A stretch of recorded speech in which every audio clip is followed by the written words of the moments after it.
and I welcome you all to the first ever. I welcome you all to the first ever TIDNetic chat. And I'm the sales and marketing lead at Suku Technologies. And for today, I'll be your moderator.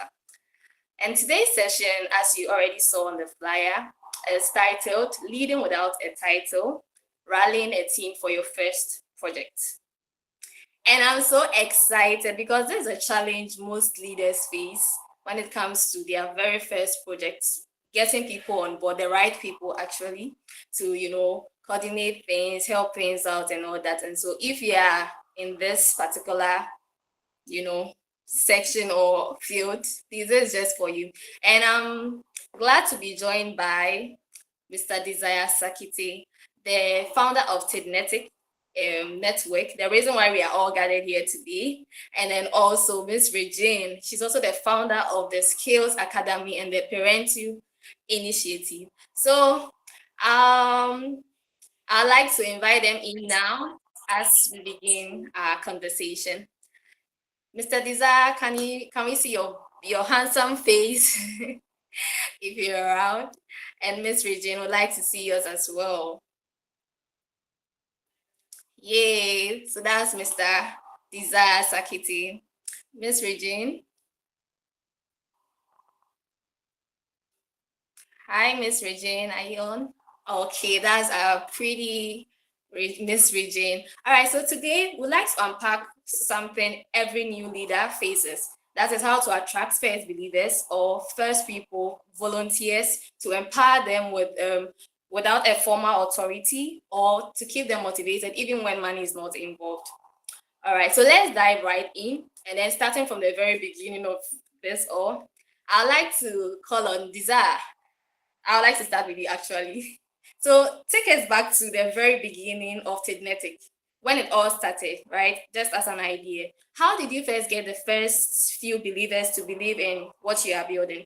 Was it that initial spark that made them, okay, so what was that initial spark that made them say, I'm in, I believe in this, no money involved, nothing attached, I want to contribute to this? What was that spark? All right, thank you so much, Alice, for that introduction.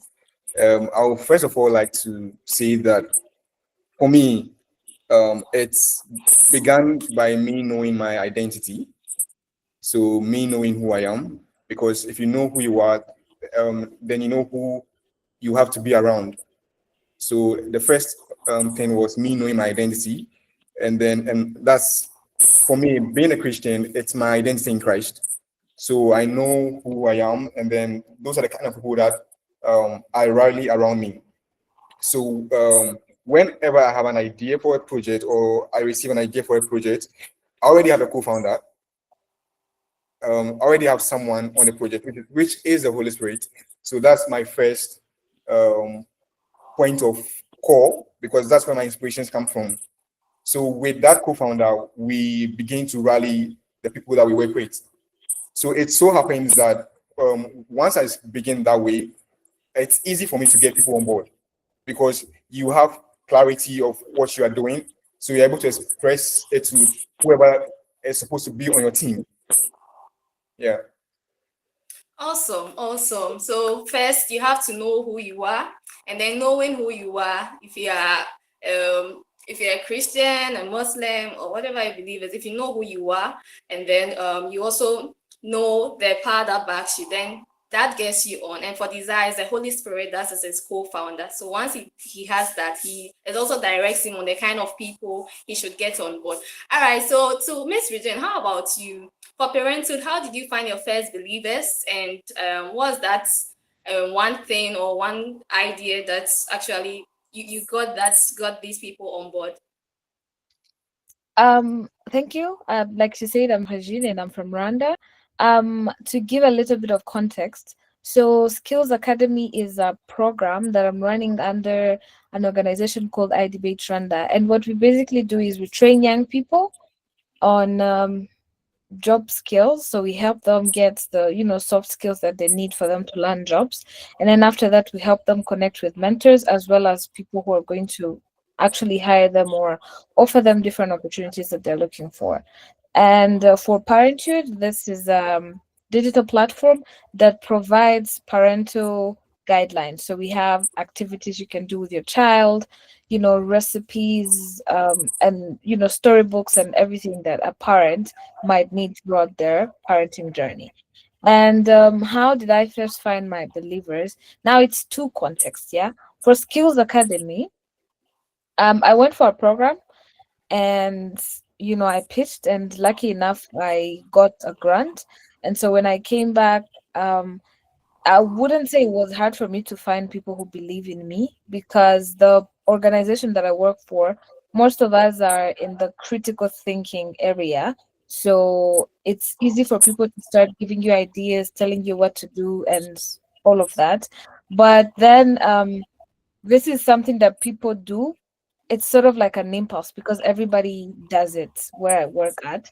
And so having that one person who will continue the, constant checkups, what have you done so far? What are you required? This is what I do. How can I help? And all of those things is, that's how I was able to get people on board for my project. And as for Parenthood, I was the believer. So I was with my cousin, and he had his friend, and this guy was talking about he has three kids, and one is 5, the other is 3, and then the other is 2. And so he was talking about how the frustration that he had while raising these kids, and how he thought that, since he needed this digital platform, then another parent could. And I related to it because I was the last born for a long time, for 16 years. And so it means that the person who came after me came when I was, I'd say, adult enough or old enough to like see how he's raising. And so I used to see how much my mom would struggle. If it's baby formula, she'd have to call at least 8 or 5 parents to ask them, oh, have you ever used this? Does it work? Is it safe for my kid? If it's diapers, all of those things. And so when he talked about it, I was like, it's actually a good idea that we could have all of those in one place, where even if it's feedback that you want from other parents, you just go in the community, ask a question, and then people just react. And so it was both. I had people believing in me, but I was also a believer at some point. Wow, that's impressive. So we got it right there. She's coming from two diverse backgrounds. So, believe in yourself, and then you also get people to believe in you. All right. So now we have our people on board. And the next challenge or the next question would be, how do you know they are the right fit for your business, for your company, or for the NGO you are building, right? So I'd like to start with Desire on this again. So Desire, from your experience, what are some green flags you look out for when you are deciding if a volunteer or a teammate is truly aligned with your mission? Should I choose this person, or I should choose the other person? What are the green flags you look out for? Okay, thank you so much. From my earlier submission, I indicated that before I'm starting anything, I already have someone on board. So more or less, that person is more or less the idea behind what I do and the inspiration behind what I do. So that person technically guides me in getting people on board. So if I get to know that this is the right fit when I share my idea with them, so I'll use TIDNetic as a case study. So I had this idea in my spirit for a very long time, but I didn't know the direction to take. So then I work with an organization, Child Online Africa, where I volunteer as a program manager for some projects. So the project got selected for a program in China. That's a World Youth Development Forum. So as I worked in the conference, then I began to receive inspiration that no, we have so many young people that are doing very innovative, people from Africa in particular, but we didn't have a community for them to get inspired. So I thought we could create something like the Tech Talks, but for young people in Africa. That creates a platform for them to get inspired, get ideas. That's also be able to inspire people as they are building what they are building. So the very first people that came on board were the people that said, oh, I love this. How do we start? So so those are the green flags for me. Those who are excited about what you're doing, and then are ready to get on board. So those are the green flag for me. So the person should be excited. One should share the idea with them because they already believe in you. So once they are excited, when they hear the vision, like, how do we start? Because I love it. Meaning they're already in it. So for me, it's those. The very first thing is those who use that word. I love it. Let's start. Oh, that's a good idea. Yeah. Okay, thank you. So this for Desire, it looks out for the excitement and the willingness to, want to contribute to whatever it is he's doing. All right, Regine, I'd like to ask you, so how do you balance in searching for believers, right? How do you balance between passion and skill? If someone has the raw energy but doesn't have the technical skills based of what you are doing, which do you prioritize? Is it the passion or is it skill or both? For me, I believe both are important. And one thing I've realized with working with different teams is that, especially when you're very passionate about what you're doing, sometimes when you bring people on the team, it's sort of as if you already have a bias in terms of what they have to provide for you or what they have to be contributing. Yeah. And I find that sometimes you get to let go of someone who was a potential, because when you are starting off something, it's not always when you are starting off something, it's not always like you don't always know exactly from point A to point Z how everything is going to go. Yeah. And now when you bring in people, let's say for let me give an example for like when I started Skills Academy. When I started Skills Academy, because I had gotten a grant, and part of the things that I had to do was what I was required for me to get, to finally get to the stage where I received the first installment, which meant documentations and all of these things. Now, I might have had to let go of someone who was not directly contributing to that just because it wasn't what I needed in the meantime. But for me, the reason why I say it should all be considered is because passion is the first thing. Because at least with passion, you know that that person has got me. Yeah. Whether it's good, whether it's bad, I know that I have that person's full support. Now, the only thing that is missing is the skill. But on the other hand, you have to look at it in terms of, okay, in the field that they're already in, what is it that they're already contributing? And how can I now take that and make use of it? So that at the end of the day, you're not stretching someone who's willingly and intentionally, agreeing to helping you. And then if you are lucky enough to have someone who has the skill set that you're looking for and they're willing to help, then yeah, bring them on board. But you shouldn't just be looking at someone who has what you think you need or what's very clear to your eyes that meantime, because sometimes something will come up, or with that person who's passionate but does not necessarily have the exact skill that you're looking for. If they're passionate enough and they agree with your vision, I'm pretty much sure that if you look into their field, you will find a way to align. Yeah. For example, I never knew that I will ever, when I first started, because I was like, my first coach is going to be 50 people. I am already used to managing a program where I'm, managing a program of around 400 volunteers. So I didn't think of, oh, I will need someone who will come and help me develop like an application that will help me to track the alumni of the program or automate certain things. Because for me, in the meantime, it was about documentation. I'm looking for someone who can work on documentation. After that, it was building the curriculum, doing outreaches. And up to now, I still haven't, gotten to the level where I start using that application. But having someone who was passionate enough to be like, okay, it's okay, take your time, do what you have to do. And I also take my time and I develop this so that by the time you're going to need it, it's already there. And so, yeah, you have to balance both.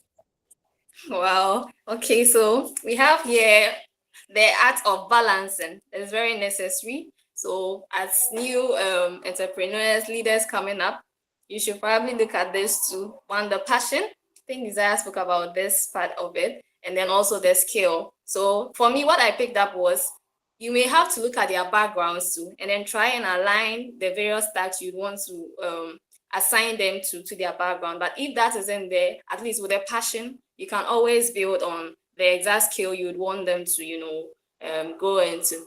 All right, so now we found the right people, right? Let's talk about what happens next. Getting them to take ownership. How do we delegate and empower our team without sounding like the boss? Like, how do we do that? Okay, so with this, I'm going to start with Regine. Regine, in a volunteer setting, right? Where there's no formal authority, how do you ask people to take on task in a way that empowers them and also doesn't feel like it's an instruction, but it's more like an invitation to do it? This usually happens when you are leading peers or volunteers who are not necessarily paid. Like, you get it? Yeah. So how do you do that? Okay, so there is a book called Five Dysfunctions of a Team, and it talks about, because for me, if I believe that I'm going to work with people, the first thing, anything that you can do, when you talk about like people who are starting off initiatives, they'll be like, oh, we don't have money to motivate our people, which I also believe is important. But however much money you're giving people, if they don't feel like they are part of the thing that you're doing, it will never work. So the first thing that you have to do is to make sure that you make them feel like, oh, I am part of this. And the way you make them feel like they are part of this is you give them responsibilities, you let them make decisions and everything like that. But you also have to understand that people are different, we have different dynamics. So like I said, there's a book called Five Dysfunctions of a Team, and it talks about the five things that if you want people to work together as a team, then you should make sure that you tackle on all of those five. I won't go in deep, but I just mentioned them. So the first thing is absence of trust. Yeah. And then you move on to fear of conflict. You go to lack of commitment. There's avoidance of accountability. And then there's inattention to results. So once you have tackled all of those five things, people feel like they are part of what you're doing. And also giving them responsibilities and making sure that you emphasize on the importance of each and everyone's job. Here, what I mean is you will find that sometimes when people are working together in a so-called team setting, I'm saying so-called because it already has some of the dysfunctions. So you will find that people, if I'm supposed to do ABC, I will do ABC. If that person is supposed to do DEF, I don't care if they do DEF as long as I'm done with my ABC. Yeah. And at the end of the day, the product is not your ABC. The product is the ABC plus the DEF plus everybody else's contribution, because we have to produce this thing as a team. Yeah. And then sometimes you find that people also don't understand what it means for them to not do their job exactly. So you have to also make sure that people understand, if I don't do what I'm supposed to do, what does it mean for that person, for the next person whose work depends on what I do? And when you make sure that they understand how heavy that is, then it helps in terms of making sure that the team works together. One other thing is, people also have to understand that if that person is supposed to do ABC, and my job or my responsibilities or everything that I have to do has to depend on what that person is doing, then you have to make sure that you emphasize on the importance of everybody's job. So if that person is supposed to do ABC, then you have to make sure that everybody does ABC. I think we've lost Regine. All right, but I hope you are enjoying the session so far and you are learning a few tips here and there. Awesome, awesome. All right, so Desire, I would like you to, give your thoughts on this particular topic too. But let me twist it a bit. So for you, what do you do when someone says yes to helping, right? But then doesn't deliver? How do you manage accountability in a volunteer team where no one is getting paid? All right, thank you so much, Alice, for that question. So, I'm actually in the corporate space, so I run projects where I get paid for stuff. So in a paid job, accountability is a transaction. So if you're working in a company and then you are told if you don't do this, you get fired. But in a volunteer setting, it's not like that because people are doing or working with you willingly. So that's an entire shift of mindset. So the very first thing is to make people accountable. It's about clarity and what shared purpose. So for me, I've found three things that work for me, and some of these formulas are things that I've read from a lot of self-help books, and I've put together. So to make people accountable, you have to make them accountable from the start, during the process, and then at the end. So these are people that are working with you willingly. So they said they want to do this. You're not paying them anything. So you have to make them accountable from the start, during the process, and the end. And at the start of everything, the way to make someone accountable is clarity. So first of all, before you make an ask that, can you do this for me? You have to be clear. So you don't ask a volunteer, I want you to help me with marketing. That's too vague. You need to make the person understand exactly what a task is. So can you help me create a flyer for our social media account on Tuesday? And can we get it by Sunday, 5 p.m.? So that's specific. And then it's also time bound and it's very small compared to saying someone, can you be a marketing lead? Or can you handle marketing for organization? So with that, in that scenario, the person gives you a yes or no answer. So so like I said, the first phase at the start of everything is make the task clear. That's clarity. And then the second is on the process. So you make it public. So probably you're working with a lot more people. So when you're asking someone to help design flyers, make it public, make it known to the entire team that ABC is working on our flyer and it will be ready on Tuesday. So the whole group during the process, the entire group knows that, or that person that has been assigned the task knows that everyone is depending on him or her. So the whole team is expecting something from her. So that also makes people accountable. And then the last thing is at the end of everything, whether the person was able to deliver or not, you should have empathy. So you shouldn't have anger. Like, I asked you to do this, you couldn't do it, you couldn't do it. So you shouldn't get angry. You should have empathy. So that's another thing. So at the start of everything, there should be clarity in the process. The task should be public. Let everyone know what that person is supposed to be doing.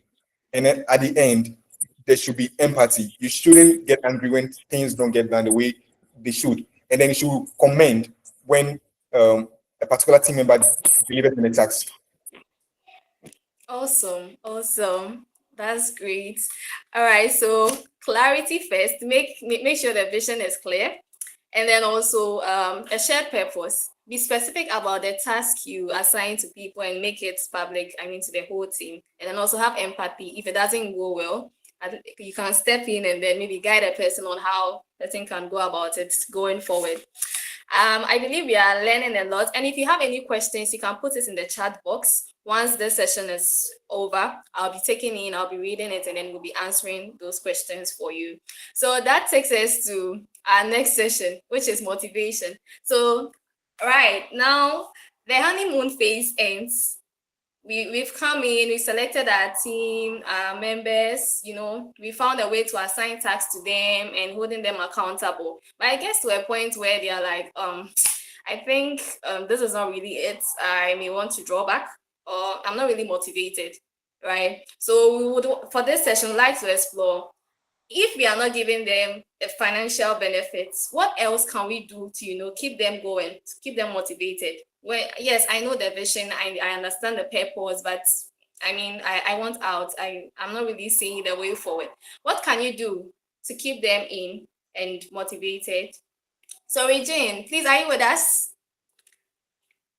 I'd like to start with Yes, I'm you. here. Awesome. So, at Skills Academy, you've worked with volunteers for a while now. What are some of the most powerful non-financial rewards you've used to keep your team engaged and excited to show up? It goes with the culture that you build around things, and I I never know how to exactly phrase this, but I hope when I say it, you guys get it. But making sure that the people you work with are able to see you on a human level, yeah, in terms of they know that you are the boss, but they still know that this is my person. If anything, I can go to that person. I can go to talk to them. Yeah. So, which can be hard sometimes, balancing friendship and, authority, because sometimes people will just, take advantage of it and be like, oh, but we're friends, all of this and all of that. But what you should do is, and what I think I do is, creating that culture where people feel like, oh, I'm part of this thing. This person does not hate me, even when I hold them accountable for things that they're not doing great. Yeah. They they will still be like, oh, it's not because she hates me, it's because, I, I was not doing what I was supposed to do. The other thing is, as they already understand your vision and they align with, see, everybody will understand your vision, but it will connect or click with them in a different way. So when you are able to figure that out, then it's easier for you to motivate them, because now you know what everyone wants. In terms of, for example, I'll give an example on Skills Academy. Yeah, Skills Academy, what we're doing is we're training and then we help people find opportunities. Yeah, but I have someone who joined the team because on his CV he wants to have where he developed a certain app that is being used by people. Yeah, so I know that that is what motivates that person. I also have someone who, for them, it's just, they want to have a CV where they could go around saying that, oh, I was able to teach this thing. I was able, in terms of like facilitation, curriculum building, and all of those things. So knowing what motivates your people in terms of like what do they hope to gain at the end, it will help you to, go with them and easily motivate them. And again, making sure that it goes both ways. If I say that I hold people accountable for what they're doing, I also admit that I get, I have to be accountable for what I do. If I was late for the meeting and I did not communicate, I have to be held accountable. And leading from the front, yeah. So you lead by example. What you tell them to do is exactly what you also do. And praying, I Okay, believe, but then were there times where you used recognition? Oh, sorry. praying.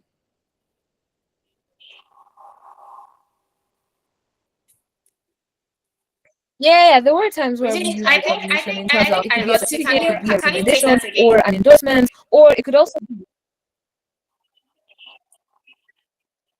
saying it has been there. It could be a certificate, a recognition, a recommendation letter, an endorsement, or it could also be that you let them know that for now we don't have any money. We're not making you any money, but you know the vision. And by the time we start making money, this is how you could be making. So now, even if they came in for the financial reasons, they know that, oh, for now I know that the money is not there, but if I do this thing and do this right, this is how much I'm going to get. And also Great. being transparent, making sure that they know every decision that is being made, why it's being made like that, and all of those things.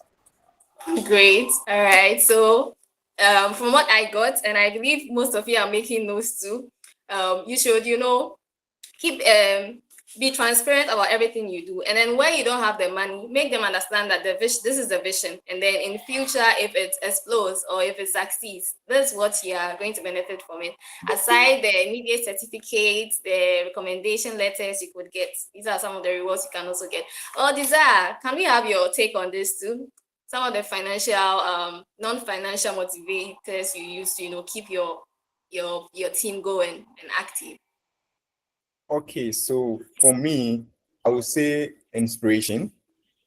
Um, so you would have to make your team or those working with you um, aspire to your inspiration. so to put it. So because if they are not inspired by you, they are not motivated. So because people see money as a motivation. So for someone to be motivated to work with you, they have to be inspired by what you are doing. There are so many organizations that are doing so well, not because people are they are being paid, but they are just inspired by the person they are following. Because everyone wants to learn from someone. So if you encourage or you are inspiring, people aspire to your inspiration. So once you are inspiring, so for me, it's inspiration. So I need to be able to inspire my team. Like they need to be willing to work for me. They need to be willing to work with me as a team. As a team. So for me, it's the key thing is inspiration. So that's one big motivation, non-financial commitment. That's my inspiration. So what's inspiring me to do this? Would the people working with me be inspired to stay with me even when it gets hard? Because like Regine put it, there can be a phase where there is money to pay them, but once they're not inspired by what you're doing, the money is not always a motivation for someone doing something. In a job space, can be a motivation. In a paid where you know that we are doing this to get this done. But with most organizations in the non-profit space, it's the impact. So impact cannot be bought with money. So people must be inspired by what you are doing to be able to stay with you. Thank you so much. And I think I find myself in both contributions made by Desire and Regine. Because at times when I volunteered, I was not necessarily looking at the money. I was looking more of the vision, right? Do I identify with this? Is this something that I would want to be associated with? And so if that works for me, then I'm not really looking at the monetary aspect of it. If there are certifications, fine, that's all right. But that's not really. And then the inspiration you're talking about, that's very true. I would not want to go support or be a part of something that doesn't inspire me in the first place. Then at a point, my motivation or my dedication is going to dwindle at a point, right? But if I'm inspired by what you are doing or by the leader, obviously it will keep me going. And then on my, I also serve as a sales and marketing lead at my company. And then when it comes to motivation, sometimes it's very difficult to tell. Well, there are times where I came up with some ideas, on certain things we can do to improve our work in the department. And then getting the team on it was sometimes quite difficult until I got to understand that, okay, so I don't have to do it all alone, that this is what I want the team to do and then impose this on them, right? I have to find out, okay, team, this is it. Should we go by this particular plan? And they'll be like, oh, okay, so no, I think we should take it from this aspect or this perspective, and then together we come to one plan. So in this case, I am not really telling them what they should do. We all contributed to it, get to put something together, and then it actually gets us moving. So it doesn't get to a point where someone says that I didn't agree to it, so I won't do it. We all agree to it, and so we have to keep going. Awesome point shared by our panelists, and we are all too soon. We are getting to a close of today's theme, and I really hope you've noted down a lot of points that are going to help you if you are now setting up your organization, your group, you're a leader. I believe you've learned a lot from this session. All right, so at this moment, I'm going to take some questions. So I'll be going to the chat box. You can also unmute. You can raise your hand and then I'll call you in. You can ask your questions. We have our panelists here to, answer it all. While I do that, I'd like to check in the chat box to see any questions we have there.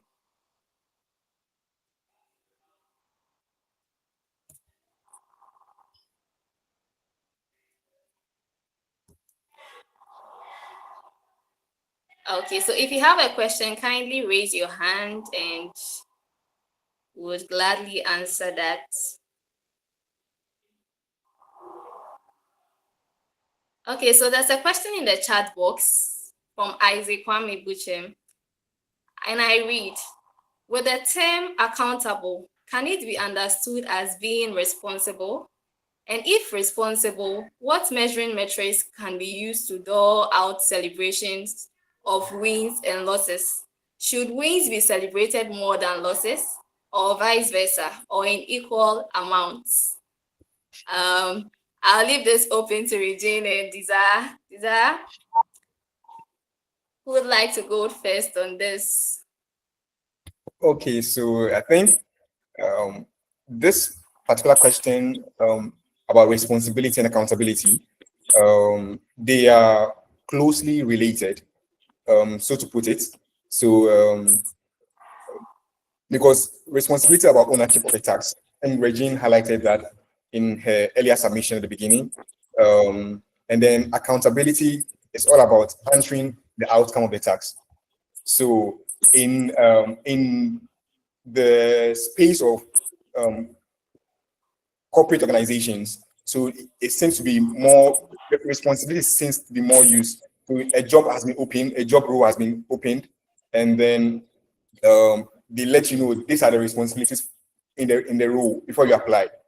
So responsibility is about ownership of a tax, and then accountability is about answering the outcome of the tax. So, for instance, I gave a scenario in my submission about clarity that someone is responsible for designing the flyer.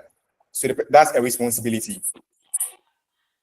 And then when it comes to accountability, that person is accountable to the team for getting the flyer done by Tuesday.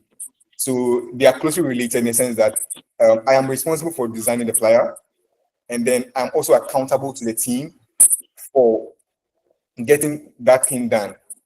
And then I also use another scenario in my later commission about the start and then the end, the start, the process, and then the end. So responsibility usually up before the tax. So when I give a task to someone to design the flyer, the person will say, "Okay, I will do this." So that's a responsibility. So that person takes that task as a responsibility, and then after the task is accomplished, that person comes say, "Okay, I did this, and here is the result." So mostly on a volunteer team, in this case, where we are talking about is that it is important to not just know about everyone having or know about everyone having a responsibility. That is, but everyone feeling accountable. So we use the word accountability more when it comes to volunteer space than responsibility, because when you tell someone you're responsible for this, and then they don't see the um, the accountability part, they might not really get involved because they feel like you're just giving them a to-do list.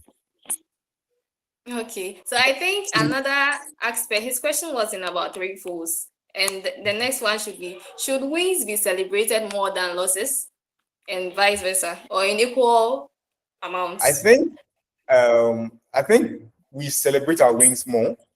Yeah, I believe we celebrate our wins more. Um, like I mentioned, losses, or if someone is able to achieve a task, you don't get angry. You still show empathy. You find out, oh, what happened?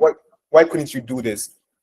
And then you find out maybe that person might be having a challenge, a financial challenge, maybe an exam or something. That's why they couldn't deliver on the task. So you just have to find out immediately and then address it. But you celebrate wins more when someone does something right. Even you keep remembering that win, like, okay, during the beginning of the year, this person was able to do this. That's why we are here. Something else might happen, and you recall that again. So what we do is that we celebrate our wins more because those are the things that keep us motivated. Okay, all right. Thank you so much, Lisa. Regine, what's your take on this as well? Um, I think I won't go far from what he said. Accountability is a result of good responsibility, if I would put it that way. And so responsibility comes first, and then there's accountability. Because for me, I've worked with volunteers for over 3 to 4 years now. So I know that however much you give them responsibility, you're like, oh, you're in charge of this. If they still know that, oh, I'm in charge of this, but if I mess up, someone else will be held accountable. They will not do what they're supposed to do. So that's why, to me, accountability is a result of good responsibility. So someone has to understand that it's not about the to do this task. It's also that you will be held accountable. It means if this is done, the outcome is on you. If this is not done, the outcome is also on you. But then, because again, these people are not paying them, so you also have to balance in terms of what's the heavy weight that is going to go on them when something doesn't go right. Yeah. And then also to avoid it escalating there, even if it was not part of the question, but to avoid it to escalate it from there is the communication for your people, where they know that they do not have to wait until things have escalated or things have gone bad to communicate. They know that throughout the journey, they can ask for help. They can let you know that, oh, I thought I could do this. I can't actually do this. I'm challenged by this, and all of those things. And when we talk about the celebrating the losses and the wins. Now, for me, I am a very empathetic person. Yeah. And so for me, it's in terms of and I have some issues with when people say celebrating wins, because for people, let's say for example, if we talk about Skills Academy, people might choose to be like the win for Skills Academy is at the end of the first training, when we're done with training our first cohort, someone else would be like, oh, when we start making money, which get our first client. Yeah. Now, the bad thing about that is you are ignoring the simple, small, small steps along the way. Yeah.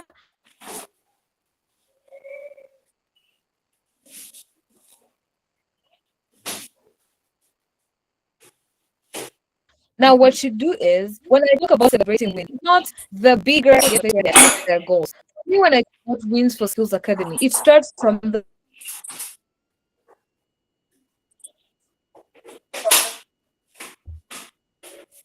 fact that we were able to submit the documents on time.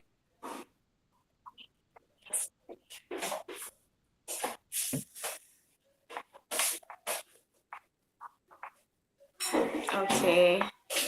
I think Regine is off.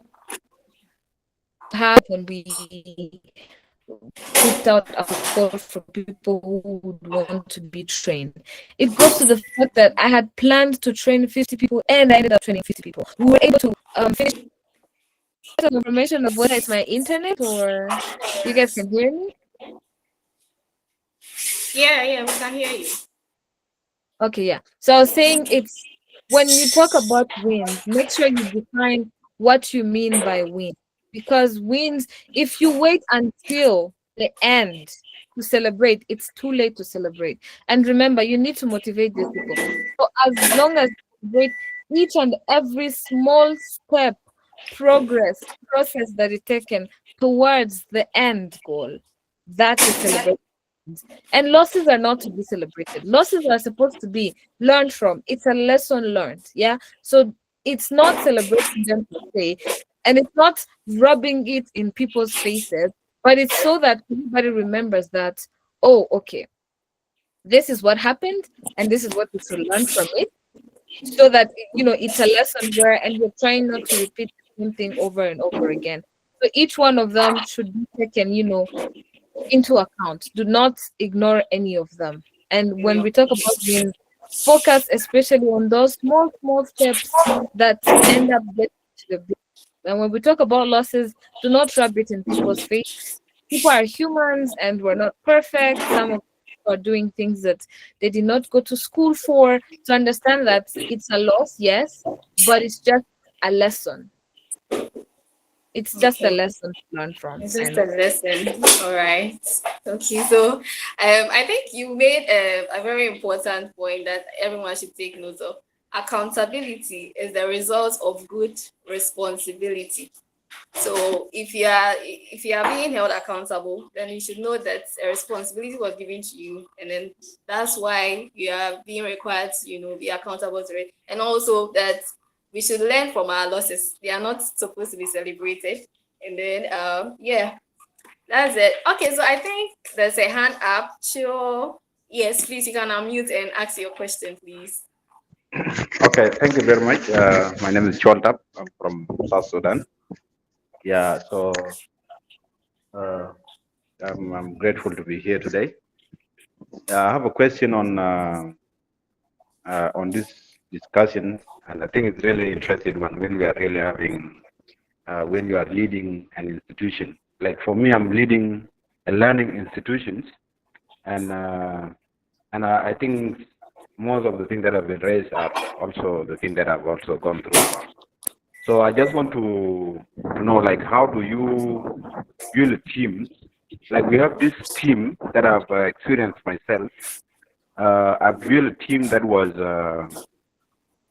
okay, like from one year ago up to now, we have a team, but the team is mostly made of all these graduates, and they are really inspired by what I'm doing and also the thing that we are trying to accomplish.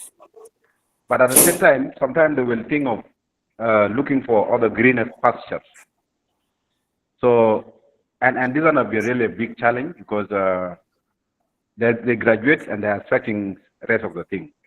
I mean, they're expecting maybe a high pay and all this one, and maybe we're just at a very early stage that we cannot able to pay like as they need. So I don't know how do you guys, especially my friend Regine and also the rest of the panelists that are around, maybe you guys might have come across it. And after this, how do you actually motivate? How can you able to motivate them to make sure that uh, we are doing something big, and also at the same time to make sure that they don't think on other opportunities that are arising? Because I've have like now I have like two people who have already gone. Like they have stayed with us for like 6 months to 8 months, but mostly they leave, and they're really inspired by all the mission that we are trying to pursue. Yeah, so this is my question. Yeah, thank you very much. Okay, all right. I believe our panelists heard the question, and we have less than 8 minutes to round up. So we are quickly going to take your submissions on this to address Mr. Cho's question. So Regine, I believe some of them were mentioned earlier on, but we can still retrace it. Regine, kindly take that for us. Thank you very much. I think again with the time, I think we can maybe have another session specifically on like what motivates people, because it's also a bigger context.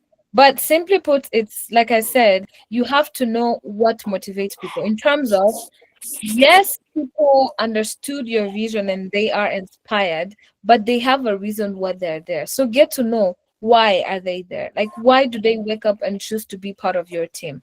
And once you have figured that out, then go along with it. If they are high school graduates, then one of the things that they have to start thinking of is like career development, career guidance, what universities to apply for, what are the available opportunities. So what you can do is you can leverage that, because you know what they want.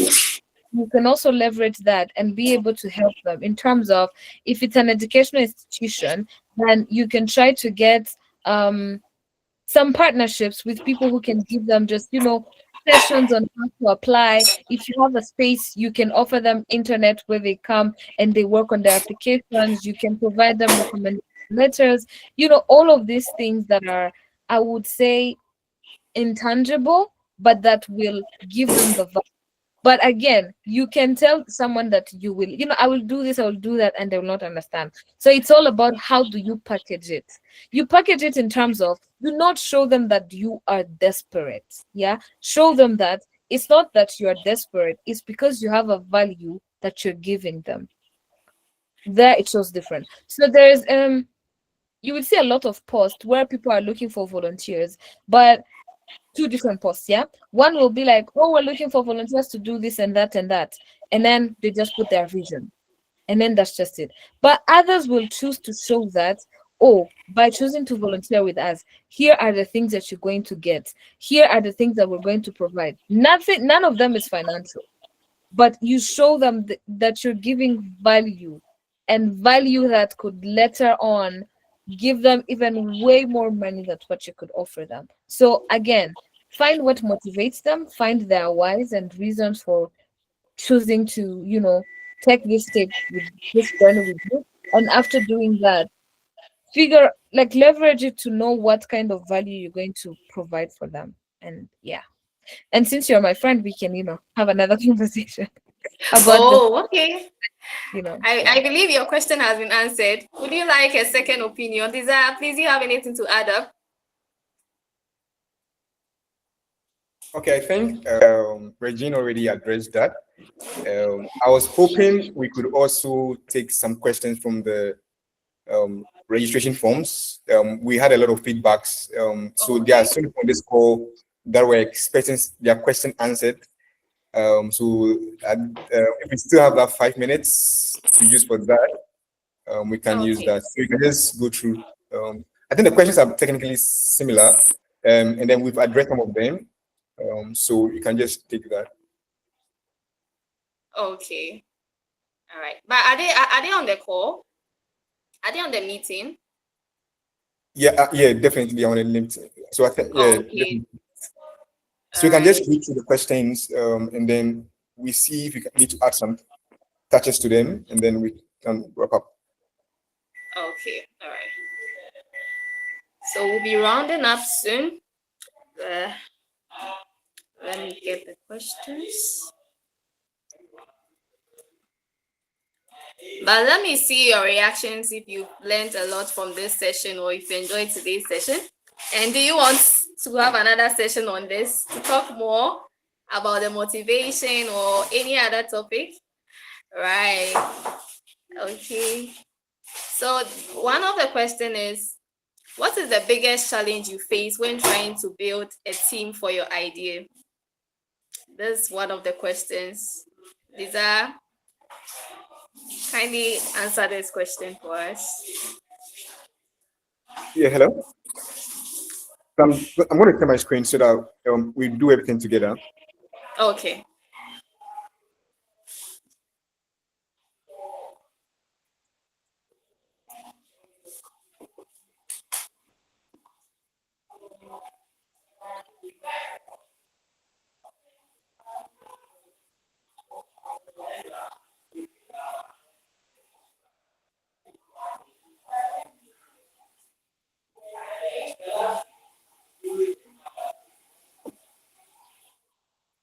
Is my screen visible?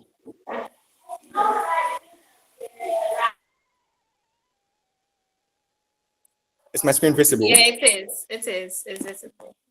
Okay, so I think we asked the registrants what is the biggest challenge they face when they are trying to build a team for an idea. So someone said the challenge they face is identifying the right people to work with or build a team with. Someone also said finances. Another person said feeling not realistic. Another person said lack of consistency. Another person said transferring the passion and commitment to the team. Then someone also said, I'm mostly a team player, so I don't really have a first person point of view to this ask. From what I've observed, biggest challenge should be finding dedicated team members who will maintain energetic drive from the start to finish of the project. Then someone also said, one of my biggest challenges is getting people to genuinely believe in the vision and commit beyond initial enthusiasm. It's easy to attract interest at the start, but maintaining motivation and accountability, especially in volunteer-based initiative, requires consistent communication, trust, and shared purpose. So technically, we in a way responded to all this Yeah. to some extent. Yeah, so if maybe Reggie wants to add something to this, then we can wrap up. So this is the first episode. This is a pilot episode. So we're having this episode every month, either a follow-up topic or an entirely new subject. So once you are within our founding community, you get to get reminders, and then we discuss which topic we should talk about, and then which experts we should bring in. So if Regine want to add finally to this, then we can wrap up, Alex. Now, Yeah. I hope you guys can hear me. Yes, we can. Okay, cool. So my last contribution is, please do not let anyone dim your light. In terms of, I have an issue with people who call themselves realistic people. In terms of, so you will come up with a dream and then everyone will tell you that, oh, this is not going to work. You're wasting your time. Or someone else is doing that thing already. How will you top that up? Please do not let that scare you. Yeah. Believe in your idea. If you believe that, oh, I am creating this thing because I have identified a need. Be it I've seen someone that I care about struggle and needing this product. I've seen, or me myself, I would like to use it, then go ahead with it. And then identify your audience. So when you share your idea, people will tell you that you're crazy or you're wasting your time. Yeah. Others will be like, oh my God, congratulations. And then that's just it. But you will have those who will be like, oh, congratulations. Now let's go deeper in how do you make that a reality? And then that means you now know your people. So if anything comes up, you know who to go to. If you need an advice, you know who to go to. If you need, all of those things. But again, do not let people dim your lights. Thank you. Okay, so I believe we've taken notes of all this. Not let anyone dim your lights and believe in your idea. Don't let anyone put you down. And as Desire already mentioned, if you think there was a question you had in mind or something we didn't address, you can always let us know. And then hopefully on the next session or the next episode, that will be addressed as well. So we'll take our final words from Desire, the founder of TIDNetic. And then before that, I'd like to say a very big thank you to our panelists, Miss Regine, for your awesome contributions. I've really learned a lot, and I believe our audience do have. And to Mr. Desire for your contributions as well. So as we're rounding up, I would like to take our final words from our founder, and then we'll say bye-bye for today. All right, so Mr. Desire, kindly give us your final words. Okay, so thank you so much, Alice. Thank you, Regine, for coming on board to share insights with us. We really, really appreciate that. It appears we'll definitely have a follow-up episode with you on this particular topic. So we'll work on that and then bring you for the next episode as well, just to have a follow-up conversation on this. It appears a lot of people have feedbacks and questions around the area of leading teams, because as founders and aspiring founders, these are the kind of insights that you need to be able to lead those you're working with or those volunteers you are bringing on board. So one thing I'll say is that we have a founding community. So if you want to join that community, just send us a message through the registration, or I'll share that on the chat. Then we can pick it up from there. So we have a founding community where we have discussions. Like we said, you are part of TIDNetic. It's by us and for us. So if you would like to join our founding community, contribute to fitness, and you fall in a domain that you feel we can contribute, we can invite you as a guest speaker to speak to the audience as well. So thank you so much, everyone, for taking out your morning and afternoon together to be part of this. Yeah, we'll connect on our social media channels and then in our community chat. Thank you. All right. Thank you so much to everyone who joined in today. And I believe it's been a fruitful session. And we are looking forward to having you on the very next one. And until then, it's bye-bye. And have a lovely day, a lovely night. Bye. Hello. Hello. Bye. Desire, would So you want us to take a picture or something? yeah. They're already leaving. Anja was not here today to do the photography. Yeah. Can you do that for us? Or Miss Regine, can you take? Oh, they're already leaving.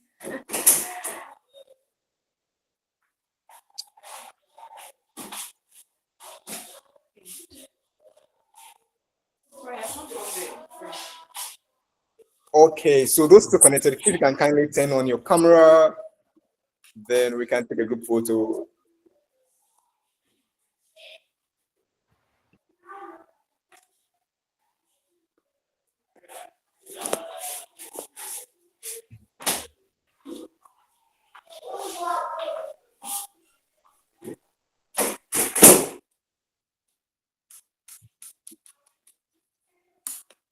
Okay, All right, thank you. all right, thank you.